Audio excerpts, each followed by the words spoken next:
Salutations à vous, c'est le frère Exaucé, serviteur de Dieu sur la plateforme NDJC. J'aimerais faire cette vidéo sur le changement d'église.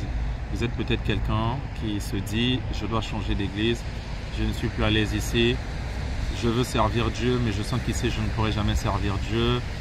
Je ne suis plus en accord avec ce qui est prêché, ce que le pasteur dit, ce que le prêtre dit. » Vous vous posez plein de questions et autres questions que je n'ai pas pu peut-être la citer ici en introduction. Est-ce qu'il faut le faire ou pas? On va essayer de marcher ensemble. Je vais vous partager quelques sagesses venant beaucoup aussi de la Bible, du Saint-Esprit, du Seigneur Jésus-Christ. Et j'espère qu'à la fin, vous allez trouver votre chemin. Il y a plusieurs cas. On va aborder plusieurs cas aujourd'hui dans cette vidéo. Une question. Est-ce que je ne suis pas à la fin d'un cycle? Est-ce que c'est pas mieux pour moi de pouvoir changer d'église? Face à cette question, j'aimerais dire à quelqu'un, vous êtes la seule personne à savoir, à sentir si vous êtes à la fin d'un cycle ou pas. Cela peut passer notamment par l'examination des sentiments que vous avez. Est-ce que vous avez l'impression que tout se répète? Est-ce que vous êtes lassé par la parole de Dieu? Est-ce que vous avez l'impression de ne servir à rien, en fait, de venir juste comme ça, comme si vous étiez venu assister à un théâtre, de ne pas être participatif au culte, à la messe, à ce qui se passe. En ce moment-là, si la réponse plutôt est oui, vous pouvez rapidement vous dire, je suis peut-être en train de sentir la fin d'un cycle, mais est-ce que ça ne vient pas du diable qui veut me décourager par rapport à l'endroit où je suis? Ou bien est-ce que ça ne vient pas de Dieu? Déjà, j'aimerais vous dire, lorsque ça vient du diable, ça veut dire que la prochaine étape va vous conduire au précipice. La prochaine étape sera une étape où vous allez vraiment vous dire « Ah oui, j'aurais dû rester là ». Et lorsque ça vient de Dieu, en général, le futur vous le dira. Dans ce cas, j'aimerais dire « Ne vous sentez pas prisonnier, prisonnière d'un endroit particulier ». J'aime toujours à dire ceci souvent. Lorsque on voit les apôtres, on imagine mal qu'un fidèle de l'apôtre Paul, qui a fait un mois avec l'apôtre Paul, par exemple tout le mois d'août, il est avec l'apôtre Paul, et qu'au mois de septembre, il est parti voir l'apôtre Pierre, en revenant au mois, par exemple, d'octobre, chez l'apôtre Paul, que l'apôtre Paul lui dise « Non, tu es parti voir Pierre, c'est fini, tu ne me suis plus ». On a du mal à imaginer ça. Mais pourtant, aujourd'hui, ça se passe beaucoup dans des églises. Il y a des frères, des sœurs qui vont quitter leur église pour aller dans une autre église, juste parce que parfois, ils ont besoin d'écouter autre chose, juste parce qu'ils ont peut-être besoin d'un petit changement. Mais lorsqu'ils vont revenir, parfois, ils perdent toute responsabilité.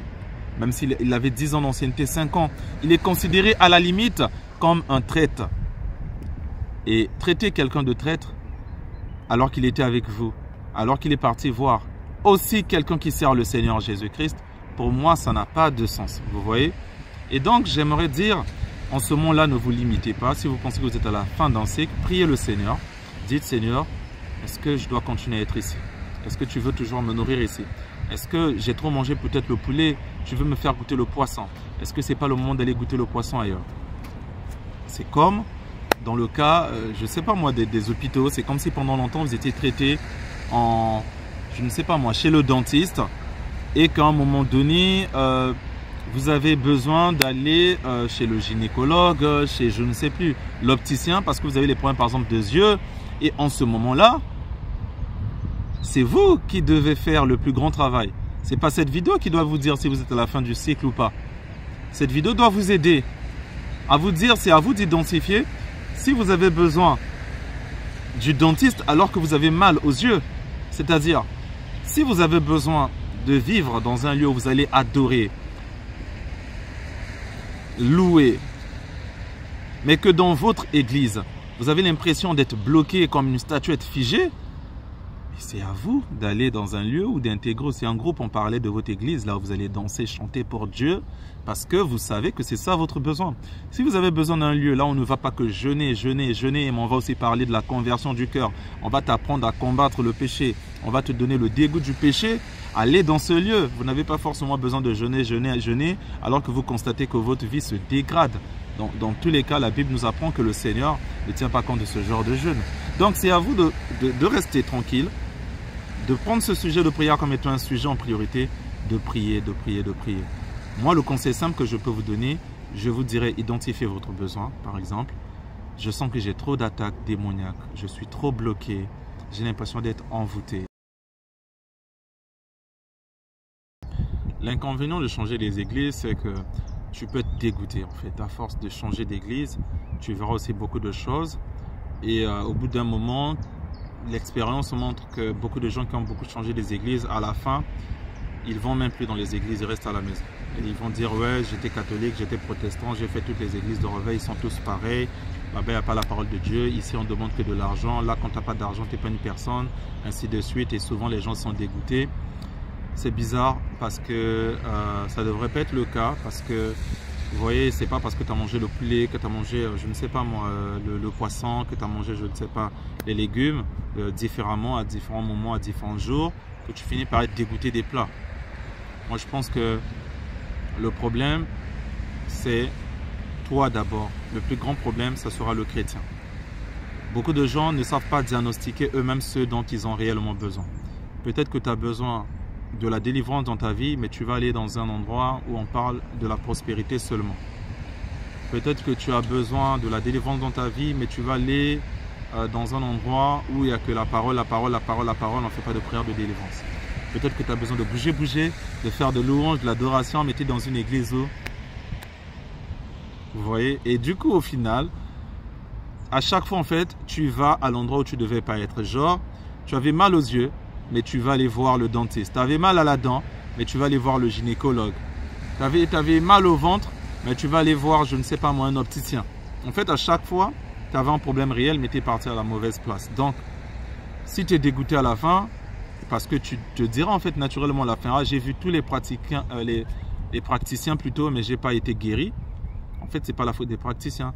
La faute, c'est toi au départ. Tu n'as jamais fait un diagnostic de ta situation pour te définir réellement et savoir ce dont tu avais besoin par rapport à la manière que Dieu t'a créé, qu'est-ce qui était nécessaire pour toi.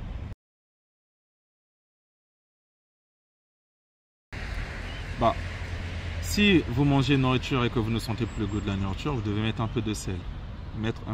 C'est-à-dire que c'est à vous peut-être d'abord, en premier travail, de vous adapter, de participer plus à la louange, de pouvoir avoir un cahier, de noter des choses, ainsi de suite. Si pendant une période assez longue, 1 mois, 2 mois, je ne sais plus combien de semaines, vous ne sentez pas toujours un changement, alors là, je peux vous conseiller d'aller voir une autre communauté chrétienne.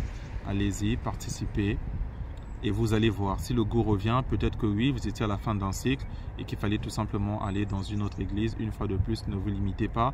Il ne faut pas culpabiliser. Et il ne faut pas aussi utiliser les termes que les gens aiment employer en parlant du vagabondage spirituel ou je ne sais pas quoi. Non. Parce que le Seigneur nous appelle à une certaine liberté. Vous voyez, quand vous êtes chez vos parents, vous partez parfois chez votre oncle. Les vacances, vous partez chez vos tantes ou vous partez chez un ami. Ça ne veut pas dire que vous faites, je ne sais pas moi, le vagabondage de maison. Non. Parce que dans un contexte familial, on ne peut pas considérer qu'aller chez l'oncle, aller chez la tante serait du vagabondage. Aller visiter notre communauté chrétienne ne peut pas l'être. Parfois, you need it in your life pour que tu puisses sentir à nouveau l'envie de pouvoir servir Dieu. Concernant l'homme de Dieu, il y a 2 cas que je vais prendre. Il y a plusieurs cas, mais je vais prendre grossièrement 2 cas. Le premier cas, vous avez des hommes de Dieu qui considèrent vraiment leurs fidèles comme étant, je vais dire, des gens qui vont rapporter de l'argent. Donc dans ce cas-là, il n'a pas intérêt à voir les gens partir. Donc il vous dira restez ici, restez ici. Il va diaboliser partout ailleurs, sauf chez lui, parce que chez lui, c'est la maison de Dieu. Chez lui, c'est le cœur de Dieu. Donc vous avez besoin d'être là. Et dans ce cas-là, peu importe vos arguments, la personne en face ne vous entendra pas parce qu'il a juste besoin de vous garder dans son giron. Il a juste besoin de vous utiliser pour un poste donné.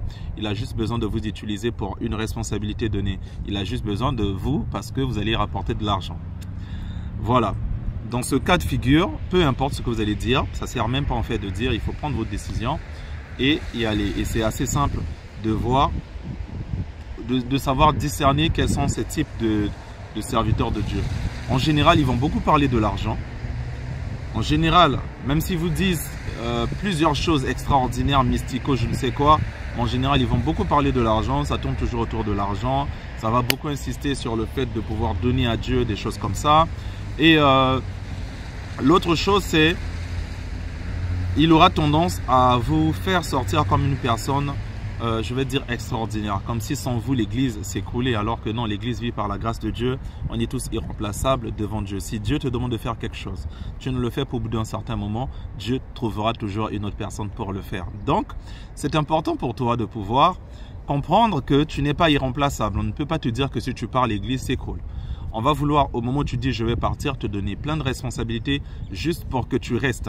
Au moment où tu veux partir, on va vouloir te charger de plein de choses juste pour que tu restes. Attention, attention. En général, dans ce cas-là, on se retrouve dans un système où on veut absolument que tu restes. Le deuxième cas de figure,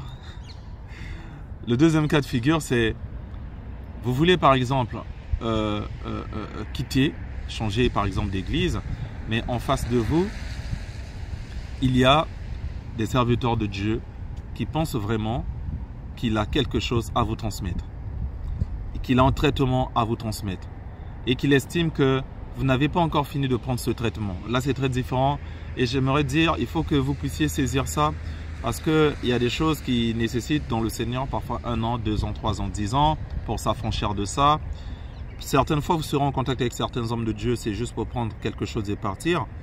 Certaines fois, vous serez avec cet homme de Dieu jusqu'à son départ comme Élie et qui vous laisse son manteau. Certaines fois, dans le cas que je viens de citer, d'Élie et le manteau, c'est vraiment un cas très particulier, mais en général, Dieu vous donne aussi comment je vais dire ça, un sentiment de sécurité. Vous allez sentir que c'est votre place, vous allez sentir que vous avez besoin d'être là. Le diable viendra de temps à autre vous donner des idées de départ, mais dans votre cœur, vous allez retrouver en vous une certaine stabilité dans ce lieu-là. C'est-à-dire quand vous allez partir ailleurs, vous serez agité, alors quand vous revenez là, vous êtes à l'aise. C'est-à-dire dans ce cas-là, vous pouvez même changer d'église. Vous partez, tac, vous quittez 1 mois, 2 mois, 3 mois, 1 an. Au final, vous revenez toujours à un lieu. Et quand vous revenez là, vous ressentez que plein de choses sont en train de signifier plutôt que cette église, c'est votre terre promise.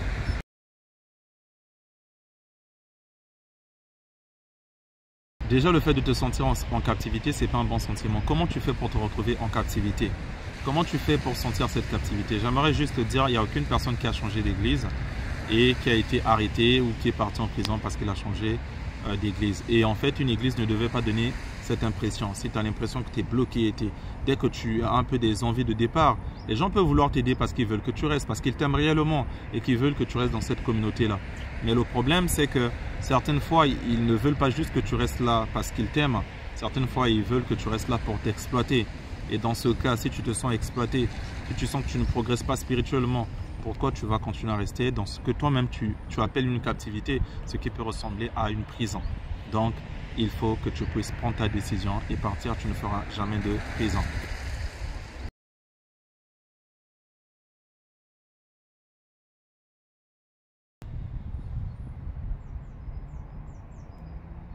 Changer d'église parce que ta femme n'est pas dans la même église que toi ou parce que ton mari n'est pas dans la même église que toi.